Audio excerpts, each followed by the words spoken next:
Le 22 février 2026, en fin d'après-midi, un petit moment a discrètement tout changé.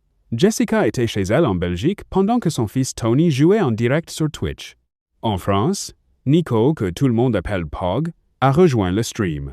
Il a regardé un moment, puis il a envoyé un message. Un simple « bonjour », sans grand plan. Juste une chance saisie. La conversation a continué après la fin du stream. Un message est devenu plusieurs. Ils trouvaient qu'il était facile de parler, de la vie quotidienne, des films qu'ils aimaient tous les deux, de la musique en fond sonore. Tony se joignait parfois aussi curieux et amical. Ce qui avait commencé entre inconnus en ligne est vite devenu familier. Mais il y avait la distance, des pays différents, des routines différentes. Ils ne pouvaient se voir qu'à travers des écrans.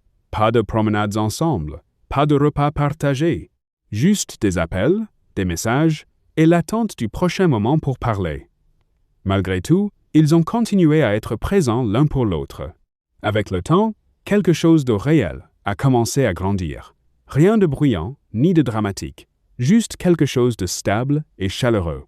Pog ne parlait plus seulement avec Jessica, il devenait une partie de son petit monde, y compris celui de Tony. Les rires venaient plus facilement, les au revoir devenaient plus difficiles.